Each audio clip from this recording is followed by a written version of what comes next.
Corporate hospitals జనాన్ని పట్టి పీడించి పీల్చేస్తున్న ఈనాటి ప్రపంచంలో ఎక్కడో నూటికొక్కరు కోటికొక్కరుగా ఆదర్శవంతమైన మంచి వైద్యులుండి జనహితమే ఉద్దేశంగా పెట్టుకుని వైద్యం చేస్తున్నారు.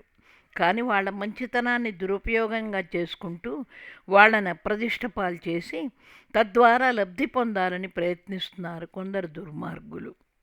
ఇటువంటి కొన్ని అనుభవాలు 30 ఏళ్ల క్రిందట మా అన్నయ్యకి కూడా సంభవించటం, వాడు కూడా ఈ వైద్య రంగంలో వ్యాపార సరళికి బాధపడటం నాకు తెలిసి ఉండటాన ఈ కథ నన్ను ఆకర్షించింది.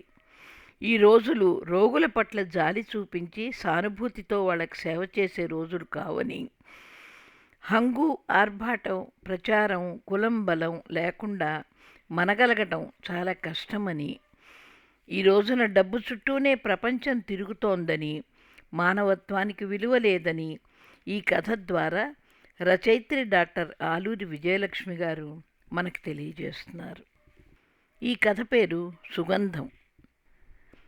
రామకృష్ణ నిశ్చేష్టుడై కూర్చున్నాడు.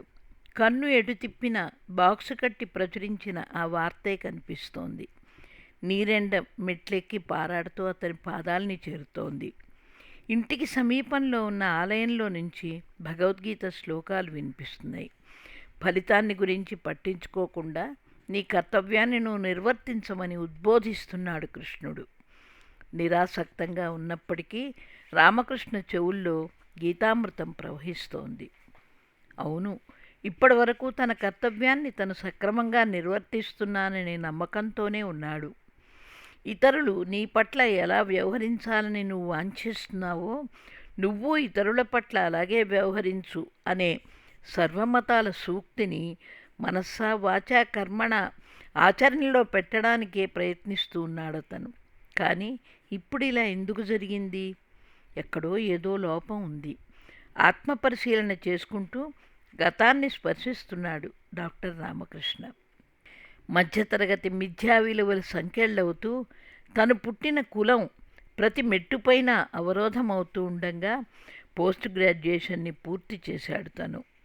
దాదాపు 40 పల్లెటూళ్ళ కూడలి అయిన ఈ చిన్న పట్టణంలో ప్రాక్టీస్ పెట్టినప్పుడు ఆదర్శాలతో ఆశలతో తూగుతున్నాడు తను. మంచిని మానవత్వాన్ని నేను పరిమళింపజేస్తే ఆ సుగంధం లోకంలో సుళ్ళు తిరిగి రెట్టింపై వచ్చి నన్ను అనుముకుంటుంది అని కలలు కన్నాడు తను. ఇన్నాళ్లుగా తను సముపార్జించిన జ్ఞానాన్ని ప్రేమతో మెదిపి పన్నీర్లా చిలికించడమే తన ధర్మమని గాఢంగా నమ్మాడు తను. కానీ ప్రాక్టీస్ పెట్టిన 10 రోజులకే తన కల చెదరడం ప్రారంభించింది. జీవిత వాస్తవ్యాలు ఆకాశహర్మ్యంలో విహరిస్తున్న తనను భూమి మీదికి లాక్కొచ్చాయి. తన నర్సింగ్ హోమ్కి ఎదురుగా ఉన్న మెడికల్ షాప్ యజమాని చేసిన ప్రతిపాదనను విని ఇలా కూడా చేస్తారా అని అమాయకంగా ఆశ్చర్యపోయాడు అతను. ఇతని వ్యాపారం కోసం నేను రోజుకి పేజీలకు పేజీలు మందుల్ని అవసరం లేకపోయినా రాయాలే, ఆ లాభంలో వాటాని ఇతను నాకు పంచుతాడా? ఎంత దారుణం అని ఆవేశపడ్డాడు. తన వీధి చివరన ఉన్న క్లినికల్ ల్యాబ్ అధిపతి చేసిన ప్రతిపాదనను కూడా తను ఆ విధంగానే ఆగ్రహించాడు. పేషెంట్కి టెస్ట్ రాసి మీ ల్యాబ్కి పంపిస్తే 50% కమిషన్ నాకు ఇస్తారా? అంత కమిషన్ని నాకిచ్చి మీరేం తింటారు? అసలు టెస్టులు చేస్తారా లేక చెయ్యకుండానే రిజల్ట్స్ వేసేసి మాయ చేస్తారా? తన దులుపుడుకు మొహం ముడుచుకుని వెళ్ళిపోయాడు అతను. మరి కొద్ది రోజులకే మరో చేదు సంఘటన. ఒక పల్లెటూరు నుంచి పేషెంట్ని తీసుకొచ్చిన ఆర్ఎంపీ జబర్దస్తిగా తన అనుమతి లేకుండానే తన గదిలోకి వచ్చి తన ఎదుట కుర్చీలో దర్జాగా కూర్చున్నాడు. తనకు ఆపరేషన్కి పేషెంట్ని తీసుకొచ్చానని చెప్పి పేషెంట్కి ఏ ఏ పరీక్షలు ఏ ల్యాబ్లో రాయాలో కూడా చెప్పి పేషెంట్ని తీసుకొచ్చినందుకు తన కమిషన్ ఎంతో బయట పెట్టాడు. పేషెంట్ను పరీక్ష చేసి అసలు ఆపరేషన్ అవసరమో కాదో నిర్ణయించాల్సింది నేను. అతనికి పరీక్షలు అవసరమా కాదా, అవసరమైతే ఏ పరీక్షలు అవసరమో వాటిని ఏ ల్యాబ్లో చేయించాలో నిర్ణయించాల్సింది కూడా నేనే.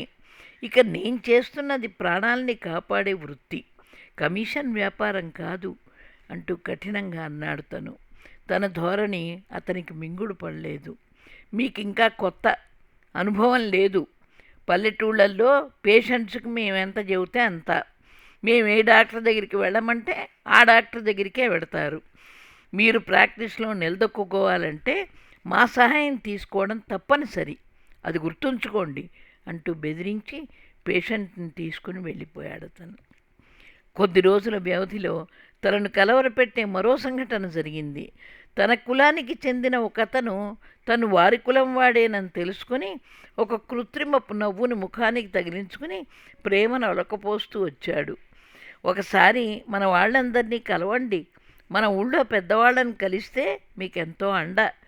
అతను చెప్తున్నదేమిటో మొదట తనకు అర్థం కాలేదు. మనవాళ్ళెవరండి, నాకందరూ మనవాళ్లే అనేశాడు. అతని భావం ఏమిటో స్ఫురించలేదు తనకు. ఈ ఊళ్ళో నర్సింగ్ హోమ్లన్నీ కులం ఆధారంతోనే నడుస్తున్నాయి. ఏ కులం వాళ్ళు ఆ కులం డాక్టర్ల దగ్గరికే వెడతారు. మీకు తెలియదా? కులవండ లేకుండా మీరిక్కడ ప్రాక్టీస్ పెంచుకోగలం అనుకుంటున్నారా అంటూ తన వంక తీవ్రంగా చూశాడు అతను. కులం కంపు ఎంత గాఢంగా సమాజాన్ని ఉక్కిరిబుక్కిరి చేస్తోందో తనకు కూడా అనుభవం అవుతూనే ఉంది. కానీ వ్యాధిగ్రస్తుడైన మనిషి మాత్రమే నాకు ప్రమాణం, కులం మతం జాతి కాదు అని నమ్ముతున్న తన ఈ గోడల మధ్య బందీ కాలేడు. మిమ్మల్ని చూస్తే నాకు జాలేస్తోంది డాక్టర్ గారు. రోగుల పట్ల దయా సానుభూతి చూపిస్తూ వారికి సేవ చేస్తూ బ్రతికేసే చల్లని రోజులు ఎప్పుడో పోయాయి. ఇప్పుడు హంగు, ఆర్భాటం, ప్రచారం, కులం అండా లేకుండా నెగ్గుకు రావడం అంత సులభం కాదు. మీరు ప్రాక్టికల్గా ఆలోచించకపోతే ఎదుగు బొదుగు లేకుండా ఇక్కడే ఆగిపోతారు. ఈ ప్రపంచం నీతి, నిజాయితీ, మంచి, మానవత్వం చుట్టూ కాదు, డబ్బు చుట్టూ మాత్రమే తిరుగుతోందని మీరు గుర్తించడం లేదు. అతని హితబోధ తనకి దుర్భరంగా ఉంది. ఏదో తెలియని విచారం తనను కమ్ముకుంది. తన జీవితం తీపిగా, వగరుగా, చేదుగా సాగిపోతున్న దశలో మరొక చిత్రమైన అనుభవం ఎదురైంది. తమ కంపెనీ మందుల్ని మాత్రమే ఎక్కువగా రాస్తే మారుతి కార్ని బహుమతిగా ఇస్తామని ప్రతిపాదనతో వచ్చారు ఒక మందుల కంపెనీ వాళ్ళు. కలర్ టీవీ, వీసీఆర్, ఫ్రిడ్జి మొదలైన బహుమతులతో డాక్టర్స్ని కొనే ప్రయత్నాల గురించి ఇదివరకే విని ఉన్నాడు కనుక పెద్దగా ఆశ్చర్యపోలేదు. తన తిక్క చాదస్తం గురించి తెలిసిన వారెవరూ ఇంతకుముందు ఇలాంటి ప్రతిపాదనతో తన దగ్గరికి రాలేదు. కానీ ఇప్పుడు ఈ కంపెనీ వాళ్ళు ఇలా వచ్చారంటే తన గురించి తెలియకపోయి ఉండాలి, లేక పెద్ద బహుమతులతో, సూటిగా చెప్పాలంటే భారీ లంచంతో తనను కొనగలమని వాళ్ళ ధీమా అయి ఉండాలి. ముందు తను శాంతంగా నిరాకరించాడు. తనకిలాంటి విషయాలు ఇష్టం ఉండవని స్పష్టంగా చెప్పాడు. రామకృష్ణ, డాక్టర్ రజని పిలుపుతో రామకృష్ణ ఇహలోకంలోకి వచ్చాడు. రజని రామకృష్ణకు మెడిసిన్ చదువుతున్నప్పుడు క్లాస్మేటు. ఈ ఊళ్ళోనే ప్రాక్టీస్ చేస్తోంది. తండ్రిని కోల్పోయిన కుటుంబానికి పెద్ద దిక్కై బాధ్యతల్ని నిర్వర్తిస్తూ చివరకు అవివాహితగానే ఒంటరిగా మిగిలిపోయి రజనికి ప్రాక్టీసు, రామకృష్ణ కుటుంబంతో స్నేహం తప్ప ఈ ఊళ్ళో మరో ప్రపంచం లేదు. ఏం జరిగింది కృష్ణ? ఈ పేపర్లో రాసిన చెత్తంతా ఏమిటి? రజని ప్రశ్న వినేసరికి రజనితో పాటు అనేక వేల మంది ప్రజలు ఈ పాటికి సంచలన వార్తను చదివి తన గురించి చెడుగా అనుకుంటూ ఉండి ఉంటారని గుర్తొచ్చి కుంగిపోయాడు రామకృష్ణ. అతనిలోని ధైర్యం, ఆవేశం జారిపోయి శక్తిహీనుడిలాగా కూర్చున్నాడు. తను కట్టుకున్న స్వప్న సౌధాలు కూలిపోతున్నట్టు, తను పెంచిన నందనవనాలన్నీ తగలబడిపోతున్నట్టు అనిపిస్తోంది. అసలు జరిగిందొకటి, వీళ్ళు రాసింది మరొకటి. రజని తన ఆలోచనల్ని, ఆశయాల్ని అర్థం చేసుకుని గౌరవంతో ప్రోత్సహించే ఆప్త మిత్రురాలి నమ్మకంతో అతని వేదన కరుగుతోంది. ఏమిటో ఇవాళ వదిన గారికి పొద్దున్నే గుర్తుకొచ్చాం అంటూ రామకృష్ణ భార్య జ్యోతి తను కూడా ఒక కుర్చీ దగ్గరకు లాక్కుని కూర్చుంది. ఇద్దరు ముఖాల్ని చూసి ఏదో జరిగిందని గ్రహించింది. రామకృష్ణ అందించిన పేపర్లోని వార్తను చదివి నొసలు చిట్లించింది జ్యోతి. ఇదేమిటి వదిన ఇట్లా రాశారు? ఆ రోజు బాబును చూడటానికి వైజాగ్ వెళ్దామని బయలుదేరుతుంటే చావు బతుకులతో ఉన్నాయి ఆ పిల్లాన్ని తీసుకొచ్చారు. అప్పటికి 4 సార్లు బాబుకి వస్తున్నామని ఫోన్ చేసి చెప్పి తీరా ప్రయాణం అయ్యాక ఏదో కేసు వచ్చి ఆగిపోయినాం. వస్తామని చెప్పి వెళ్ళకపోతే వాడికి ఎలా ఉంటుందో చెప్పు. పైగా ముందు రోజు రాత్రి ఫోన్ చేసినప్పుడు వాడికి ఒంట్లో అంత బాగాలేదని కూడా వార్డెన్ చెప్పాడు. ఈ పిల్లాడి కోసం మళ్ళీ ప్రయాణం ఆపుచేస్తారేమో అనే భయంతో కేసు తీసుకోవద్దని పంపించేయమని కోరాను. బాబు మన కోసం ఎంతో ఆశతో ఎదురు చూస్తూ ఉంటాడని, బాబును చూడటానికి నా ప్రాణం కొట్టుకుపోతోందని బతిమాలాను. కానీ కళ్ళు తేలేసిన ఆ పిల్లాడిని చూసి ఈయన ఆగిపోయారు. వెంటనే ట్రీట్మెంట్ ఇవ్వకపోతే ఆ అబ్బాయి బ్రతకడని, మరొక డాక్టర్ని వెతుక్కుని వెళ్ళేలోగా పరిస్థితి ఇంకా విషమిస్తుందని చెప్పి ప్రయాణం ఆపు చేశారు. డాక్టర్ని పెళ్లి చేసుకునే బుద్ధి తక్కువ పని చేసినందుకు 1,01,000 చెంపలు వాయించుకుని ఇంట్లోకి వెళ్ళాను.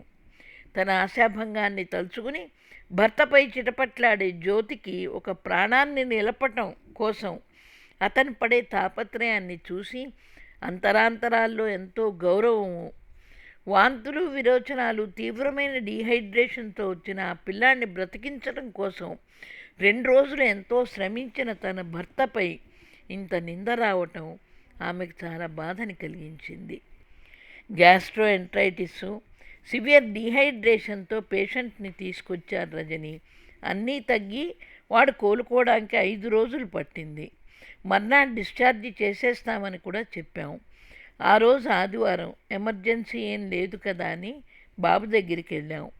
మేము వైజాగ్ నుంచి తిరిగి వచ్చేసరికి ఆ అబ్బాయి అకస్మాత్తుగా పోయాడని, వెంటనే శవాన్ని తీసుకెళ్ళిపోయారని చెప్పారు మా స్టాఫ్. అంత అకస్మాత్తుగా మళ్ళీ ఏ బాధ లేకుండా వాడు ఎలా చనిపోయాడా అని నిన్నటి నుంచి అంతుపట్టక నేను చచ్చిపోతున్నాను. ఈరోజు తెల్లవారేసరికి పేపర్ వార్త, నా నిర్లక్ష్యం వల్ల, తప్పుడు వైద్యం వల్ల పేషెంట్ చనిపోయాడు అని రాశారు. అతి దీనంగా జాలిగా చెప్తున్నాడు రామకృష్ణ. ఈ బాధ, ఈ సున్నితత్వం మొదటిసారే ఉంటాయి. ఈ ఒక్క సంఘటనతో మనం రాటు తేలిపోతాం. ఏ తప్పు చేయకుండానే మన నిర్దోషిత్వాన్ని మనం రుజువు చేసుకోవాల్సిన దయనీయమైన పరిస్థితి నుంచి బయటపడేసరికి మనం మనంగా మిగలం. తనకు తనే చెప్పుకుంటున్నట్టు చెప్తోంది రజని. దాదాపు సంవత్సరం క్రితం జరిగిన సంఘటన అప్పుడే తన ముందు జరుగుతున్నంత సజీవంగా కళ్ళెదుట నిలిచింది. రజని నర్సింగ్ హోంలో బాల్యం ఇంకా వీడని గర్భిణి పురిటి నొప్పులతో చేరి ప్రసవం అయ్యాక విపరీతమైన రక్తస్రావమై చనిపోయింది. ఆమె మరణం రజని హాస్పిటల్లో ఒక ప్రళయాన్ని సృష్టించింది. ఆమె శవాన్ని తీసుకెళ్లకుండా ఆమె బంధువులు కొంతమంది రజని గదిలో జొరపడి ఆమెను దూషించడం మొదలుపెట్టారు. ఆ అమ్మాయి ప్రాణాల్ని రక్షించలేకపోవటానికి కారణమైన పరిస్థితుల్ని తలుచుకుని బాధపడుతున్న రజని వాళ్ళ ఆరోపణలన్నీ విని నిర్ఘాంతపోయింది. మా పిల్లని నువ్వే చంపావు, వాళ్ళు అంటున్నది ఏమిటో అర్థం కావడానికి కొంచెం సమయం పట్టింది. నేను మీ పిల్లని చంపడం ఏమిటి? నేను ఇక్కడ ఉన్నది మనుషుల్ని బ్రతికించడానికే కానీ చంపడానికి కాదు. ఆ అమ్మాయి ఏ పరిస్థితుల్లో ఇక్కడికి వచ్చింది అసలు? ఇన్ని గంటల నుంచి వేరే పని చూడకుండా ఆ అమ్మాయి దగ్గరే ఉండి కదలకుండా, తన శక్తి వంచన లేకుండా ప్రయత్నించిన తనని ఆ విధంగా దూషిస్తుంటే తలుచుకోలేదు రజని. బంగారం వంటి పిల్లని హాస్పిటల్కి ధారపోసాం. 20 నిండకుండానే 100 ఏళ్ళు నిండాల్సి ఉండే పిల్లని పాడు హాస్పిటల్కి తీసుకొచ్చాం. శోకాలు పెడుతోంది ఒక ఆవిడ. ఆ అమ్మాయికి ఇదే మొదటిసారి నా దగ్గరకు తీసుకురావడం. మనిషి తెల్లగా పాలిపోయి ఒళ్ళంతా ఉబ్బిపోయి ఉంది. బీపీ ఎక్కువగా ఉంది. అంత పసిదానికి పెళ్లి చేసి చేతులు దులుపుకున్నారు, కానీ గర్భం వస్తే ఒక్కసారైనా డాక్టర్కి చూపించలేదు. కనీసం సరైన తిండైనా పెట్టారా? ఇంత ప్రమాద పరిస్థితిలో తీసుకొచ్చి రక్తం కోసం పంపిన వాళ్ళు ఇప్పటిదాకా అజాపజా లేక పరిస్థితి చెయ్యి దాటిపోతే ఎవరు ఆమె సావుకు బాధ్యులు? నేనేమైనా దేవుణ్ణే అలా ప్రాణం పోసేసి బ్రతికించడానికి? ఆమె చెప్తున్న అప్రియ సత్యాలు వాళ్ళకి రుచించడం లేదు. తాము దాడికి దిగితే పిల్లిలాగా బెదిరిపోతుందనుకున్నారు, కానీ ఇలా నదురు బెదురు లేకుండా జవాబిస్తుందని వాళ్ళు ఊహించలేదు. మనుషుల ప్రాణాలతో చెలగాటమాడే ఈ డాక్టర్లకు బుద్ధి చెప్పేవాళ్ళు లేక ఇలా నిర్లక్ష్యంగా ప్రాణాలు తీసేస్తున్నారు అంటూ రౌద్రంగా అన్నాడు మరొకతను. అర్థం లేకుండా మాట్లాడకండి, ముందిక్కడి నుంచి బయటికి నడవండి. ఆగ్రహంతో గర్జించిన రజనిని దూషిస్తూ అరుస్తూ బయటికి వెళ్ళారందరూ. కాసేపటికి 20,000 ఇస్తే మరి ఇంకేం అల్లరి చేయకుండా శవాన్ని తీసుకెళ్తామని రజనికి కబురు పంపించారు.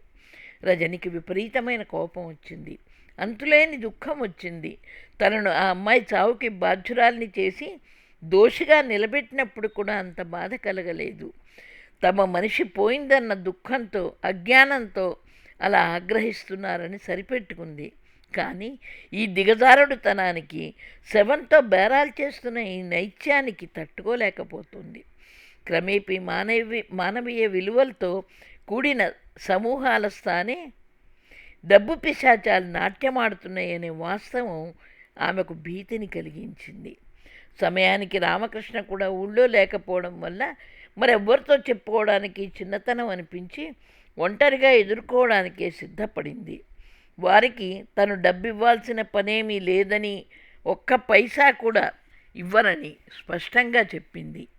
ఆమె డబ్బివ్వలేదని కోపంతో రెచ్చిపోయి హాస్పిటల్ మీద దాడికి దిగి అన్నీ పగలకొట్టి ఫర్నిచర్ని వస్తువుల్ని ధ్వంసం చేసి భయానక వాతావరణాన్ని సృష్టించి పేషెంట్స్ అందరినీ హడిలిపోయేలాగా చేశారు. రజనిపై భౌతికంగా దాడికి దిగే సమయంలో పోలీసులు వచ్చారు. మర్నాడు పత్రికల్లో ప్రముఖంగా ఈ వార్తని ప్రచురించారు. లేడీ డాక్టర్ అసమర్థత నిర్లక్ష్యం కారణంగా ఒక గర్భిణి మృతి చెందిందని, డాక్టర్ డిమాండ్ చేసినంత ఫీజుని ఆ పేదరాలు చెల్లించలేని కారణంగా చికిత్సలో జాప్యం జరిగి ఆమె చనిపోయిందని, కోపించిన బంధువులు లేడీ డాక్టర్పై దాడికి దిగారని ఆకర్షణీయమైన ఒక చిన్న కథని సృష్టించి రాశారు. వాళ్ళు దాడికి దిగిన సమయంలో చాలా ధైర్యంగా ఎదుర్కొన్న రజని తర్వాత అవమాన భారంతో కుంగిపోతూ పిరికిగా తయారైంది. ఇప్పుడు ఈ పేపర్స్లో వార్తను చూశాక భూమి రెండుగా చీలిపోయి తనను దాచుకుంటే బాగుండనిపించింది. ఒక్కొక్కరు పరామర్శకు వస్తుంటే వారి సానుభూతి వెనక ఉన్న హేళన, వారి పెదాల వెనక ఉన్న వంకర నవ్వు చూసి తెగ బాధపడిపోయింది. అందరూ తనను ఒక అపరాధిగా, హంతకురాలిగా భావిస్తున్నట్టు ఊహించుకుని అస్థిమితంగా తిరుగుతూ ఏ పని మీద మనస్సును లగ్నం చేయలేకపోయింది. ఈ క్షోభ నుంచి బయటపడి ఆమె మామూలు మనిషి కావటానికి కొన్ని నెలలు పట్టింది. అప్పటికి ఆమె పూర్వపు రజని కాదు. ఇప్పుడు ఆమె హృదయం మొద్దుబారిపోయింది. పూర్వం మృత్యుముఖంలో ఉన్న రోగిని వాళ్ళిచ్చే ఫీజు సంగతి కూడా ఆలోచించకుండా మందులు తెచ్చుకుంటానని డబ్బు వ్యవధి లేకపోతే తన దగ్గరున్న మందులు వాడి కాపాడడానికి తన సర్వశక్తుల్ని వినియోగించిన రజని ఇప్పుడు సీరియస్ కేసుల్ని తీసుకోవటం లేదు.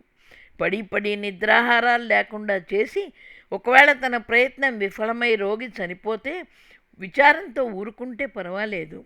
చనిపోయిన పేషెంట్ దగ్గరే ఫీజే తీసుకొని తాను ఫీజు కోసం రొక్కించిందనో, నిర్లక్ష్యం చేసిందనో, తన అసమర్థత కారణంగా పేషెంట్ పోయిందనో నింద.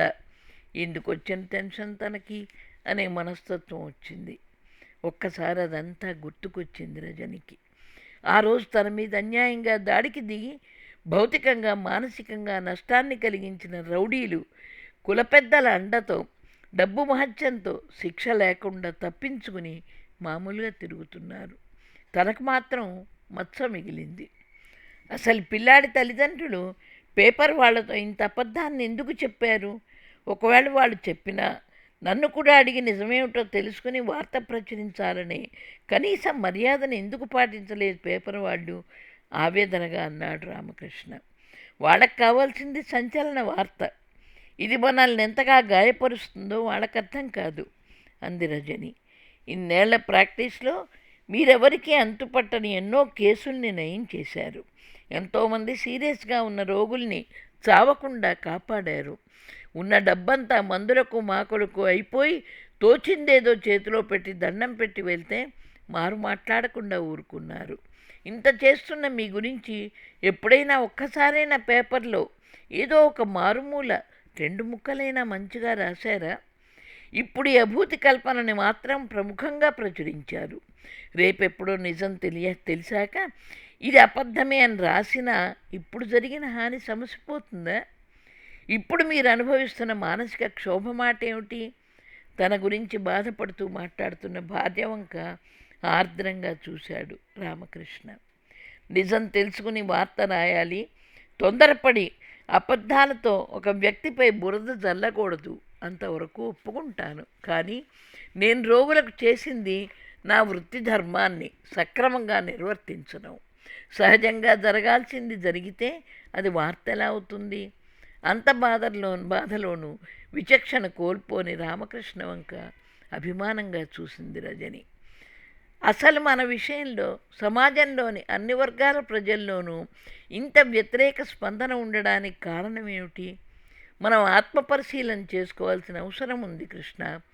మన ప్రవర్తన, మన జీవిత విధానం కోపాన్ని, అసూయని ప్రేరేపించేలాగా ఉన్నాయా? వాటి ఫలితమేనా ఈ దుష్పరిణామాలన్నీ? లేక సర్వవ్యాప్తంగా ఉన్న క్షీణ విలువలు, దిగజారిన నైతిక ప్రమాణాల వల్లే ఇంత సంఘర్షణ పుడుతోందా? రజనికి రామకృష్ణ జవాబిచ్చేలోగానే ఇద్దరు పురుషులు గేటు తీసుకుని లోపలికి వచ్చారు. వాళ్ళు చెప్పింది విన్నాక ముగ్గురి గుండెలు భగ్గుమన్నాయి.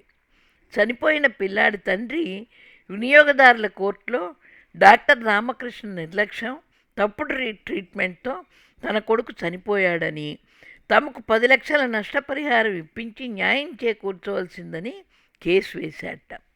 కోర్టు బయట సెటిల్ చేసుకుని మరింత అల్లరి పడకుండా రాజీ పడాలంటే 5 లక్షలు చెల్లించాలి అని కబురు తెచ్చారు. కన్జ్యూమర్స్ కోర్టులో కేసు వేశామంటున్నారు కదా, కోర్టు తీర్పు రానియండి, బయట సెటిల్ చేసుకునేందుకు మీకు డబ్బిచ్చే ప్రసక్తే లేదు, వెళ్ళండి అంటూ కటువుగా చెప్పి వాళ్ళని తరిమేశాడు. కానీ హృదయం అంతా నిండిన అశాంతిని తరిమేయలేక స్థిమితం లేకుండా పక్కనే ఉన్న హాస్పిటల్కు ఇంటికి మధ్య తిరుగుతున్నాడు రామకృష్ణ. అతనికి ధైర్యం చెప్పి పేషెంట్స్ని చూసి మళ్ళీ వస్తానని చెప్పి వెళ్ళిపోయింది రజని. సాయంత్రానికల్లా రామకృష్ణ ఇంటి ముందు రోడ్డు వార టెంట్ వెలిసింది. రామకృష్ణ గురించి అరుస్తూ నినాదాలు చేస్తున్నారు కొంతమంది. తీర్పు వచ్చేదాకా ఓపిక పట్టలేక ఈలోపే తన దగ్గర సామధాన భేద దండోపాయాలతో డబ్బు గుంజాలని ప్రయత్నిస్తున్న వారి కుచితాన్ని, అతివేగంగా అదుపు తప్పిపోతున్న పరిణామాల్ని చూసి రామకృష్ణ విభ్రాంతి నుంచి తేరుకోలేకపోయాడు. అతనెప్పుడు తన కులం వారితో అంటుకుని తిరక్కపోయినా అతని కులంతో పగ ఉన్న మరో కులం వారు అతనిని డబ్బు ప్రలోభంలో పడేసి తద్వారా తాము లాభం పొందడంలో విఫలమైన వారు, అతని ప్రాక్టీస్ని చూసి అసూయపడుతున్న వాళ్ళు అందరూ కలిసి ఐకమత్యంగా అకస్మాత్తుగా దీనజన రక్షకులైపోయారు. వారి ప్రోద్బలంతో తరలి వచ్చిన ప్రదర్శకులు కన్నబిడ్డను కోల్పోయిన ఆ తల్లిదండ్రులకు న్యాయం చేయాలని, ఆ బిడ్డ చావుకి కారణమైన వ్యక్తిని శిక్షించాలని గోలగోల చేస్తున్నారు. ఈ రభస గురించి తెలిసిన కొంతమంది మిత్రులు, రజని, మరికొంతమంది డాక్టర్లు రామకృష్ణ దగ్గరికి వచ్చారు. ప్రదర్శకుల ఆవేశం చూస్తే వాళ్ళే క్షణంలోనైనా గేట్ లోపలికి ప్రవేశించి విధ్వంసానికి పాల్పడేలాగా ఉన్నారు. పోలీసులకు ఫోన్ చేసి ఆందోళనగా ఎదురు చూస్తున్నాడు రామకృష్ణ. ఇంతలో హాస్పిటల్కి ఇంటికి మధ్య ఉన్న ద్వారంలోంచి లోపలికి వచ్చింది ఒక యువతి. భయంగా ఇంటి వరండాలోకి వచ్చి డాక్టర్ రామకృష్ణ గారితో మాట్లాడాలి అంది. ఇప్పుడు డాక్టర్ గారు మాట్లాడే పరిస్థితిలో లేరని, తర్వాత వచ్చి కలవమని ఎంత చెప్పినా వినకుండా డాక్టర్ గారిని తక్షణం కలవాలని పట్టుపట్టింది. విధి లేక బయటకు వచ్చిన రామకృష్ణ ఆమెను చూసి ఆశ్చర్యపోయాడు. ఎవరమ్మా నువ్వు? డాక్టర్ గారితో ఏం మాట్లాడాలి? తలదించుకుని దీనంగా నిలబడిన ఆమె రజని ప్రశ్నతో తలెత్తింది. నెమ్మదిగా స్పష్టంగా జవాబిచ్చింది. అక్కడ అరుస్తున్న బేవారసు సన్నాసులంతా డాక్టర్ గారు చంపారని అంటున్నారే, ఆ బిడ్డ నా బిడ్డేనమ్మా అని చెప్పింది. ఆమె ఎందుకు వచ్చిందో అర్థం కాక తెల్లబోయి చూస్తున్నారందరూ. చేసింది చాలక ఇంకా ఏం చేయాలని వచ్చావు ఇక్కడికి అంటూ కోపంగా అడిగింది జ్యోతి. ఉబికి వస్తున్న కన్నీటిని పౌండి చెంగుతో తుడుచుకుంది ఆ అమ్మాయి కమల. నేనేం చెయ్యాలో అది చేయడానికే వచ్చానమ్మా. ఒక్క క్షణం ఆగి తనను తాను కూడా తీసుకుందామే. డాక్టర్ గారు బ్రతికించిన నా బిడ్డను చంపింది మా ఆయన. మాటలు పేర్చుకుంటూ చెప్తున్న ఆమె కంఠం దుఃఖంతో పట్టేసింది. చేష్టలుడిగి చూస్తున్నారందరూ. మీరు నమ్మటం లేదు కదూ? నేను నిజమే చెప్తున్నాను. చనిపోయిన నా బిడ్డ సాక్షిగా చెప్తున్నాను. వాడి ప్రాణాలు తీసింది వాడి తండ్రే. వాడు తనకు పుట్టలేదనే దుర్మార్గపు అనుమానంతో కన్న తండ్రే నా చిన్నాను పొట్టపెట్టుకున్నాడు చెప్తూనే బోర్న విలపింపసాగిందామె. నా బిడ్డను ఆ కటికాడు చంపడం నేను కళ్ళారా చూశాను. ఆ ఘాతకానికి అడ్డుపడిన నేను దెబ్బలు తిని స్పృహ లేకుండా పడిపోయాను. తెలివి రాగానే ఈ విషయం బయటికి పొక్కిందంటే నన్ను నా మిగిలిన 2 బిడ్డల్ని కూడా చంపి పారేస్తానని బెదిరించాడు. బిడ్డ పోయిన దుఃఖం, ఎటు ఏ దిక్కు ఏ ఆశ రాలేదు. ఏం చెయ్యాలో తెలియలేదు. ఏం చేయలేని చేతకానితనంతో బ్రతుకు భయంతో మూగదానిలాగా పడున్నాను. కానీ రక్తం రుచి మరిగిన పులి దేవుళ్ళలాంటి డాక్టర్ గారి మీదకి ఇలా ఎగపడుతుందని అనుకోలేదు. ఇంత దుష్టపన్నాగంతో బిడ్డను చంపడానికి హాస్పిటల్ రూమ్ని ఎన్నుకున్నాడని తెలుసుకోలేకపోయినాను. కమల వంక మతిపోయి చూస్తున్న వారందరిలో కొద్ది కొద్దిగా చలనం వస్తోంది. రామకృష్ణ హృదయంలో ఘనీభవిస్తున్న నైరాశ్యం కరుగుతోంది. డాక్టర్ గారి మీద కేసు, కోర్టు బయట రాజీ పట్టడానికి బేరం పెట్టడం, నా కొడుకు ప్రాణానికి ఖరీదు కట్టడం ఎంత దుర్మార్గం! ఎంత డబ్బు పోయినా నా బిడ్డకు సమానమవగలదు? ఎంత డబ్బు నా కడుపు శోకాన్ని తీర్చగలదు? దీనంగా జాలిగా రెక్కలు విరిగిన పక్షిలా రోధిస్తున్న కమలను ఓదారుస్తూ రజని, జ్యోతి కన్నీళ్లను ఆపుకోవడానికి ప్రయత్నిస్తున్నారు. అంతలో జనం గేటు తెరుచుకుని లోపలికొచ్చారు. ఆవేశంతో కాదు, ఆశ్చర్యంతో. ఈ డాక్టర్ గారు కాక మరొక కర్కోటకుడు అయిన డాక్టర్కి ఇలా అయినట్టయితే నాకింత తెగింపు వచ్చి ఉండేది కాదేమో. కానీ దయా, దాక్షిణ్యం, మంచితనం ఉన్న ఈ డాక్టర్ గారిని ఏ తప్పు చేయకుండా అందరూ ఇట్లా అవమానిస్తూ ఉంటే ఇంత మంచాడి పరువు ప్రతిష్ట కంటే ఆ దుష్టుడితో కాపరం, అర్థం పరమార్థం లేని నా బ్రతుకు ముఖ్యం కాదనిపించాయి. ఆత్మతేజంతో వెలుగొందుతున్న ఆమెను చూస్తూ ఉద్వేగంతో చలించిపోతున్నాడు రామకృష్ణ. అతనికి ఊహ తెలిసాక ఎన్ని కష్టాల్లోనూ ఎంతటి దుఃఖంలోనూ కంట తడపెట్టని వాడు ఇప్పుడు మొట్టమొదటిసారిగా కన్నీళ్లు పెట్టుకుంటున్నాడు. తన నమ్మకం తప్పు కాదు. నేను మంచిని, మానవత్వాన్ని పరిమళింపజేస్తే ఆ సుగంధం లోకంలో సుళ్ళు తిరిగి రెట్టింపై నన్ను చుడుతుంది అనే తన నమ్మకం కేవలం ఒక స్వాప్నికుడి ఊహ కాదు.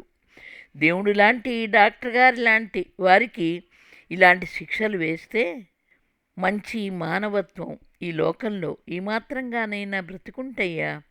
ఇలాంటి వాళ్ళ మంచిని బ్రతికించుకోలేకపోతే దుష్టులు, దుర్మార్గులు, మోసగాళ్ళు, స్వార్థపరులతో ఈ ప్రపంచం నిండిపోదా?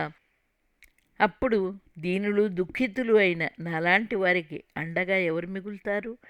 కమల ప్రశ్నలు ఆవరణంతటా ప్రతిధ్వనిస్తూ అందరి గుండెల్ని బలంగా తడుతున్నాయి. విన్నారు కదండి సుగంధం కథ. ఈ కథ మీకు ఎలా ఉందో, మీ మనస్సు ఈ కథ విన్న తర్వాత ఎలా స్పందించిందో దయచేసి మీ కామెంట్స్ ద్వారా తెలియచేస్తారు కదా. ఈ కథలోని ఆదర్శవంతమైన పాత్రలు మీలో ఎలాంటి మార్పును తెచ్చాయో నాకు తెలియజేయండి.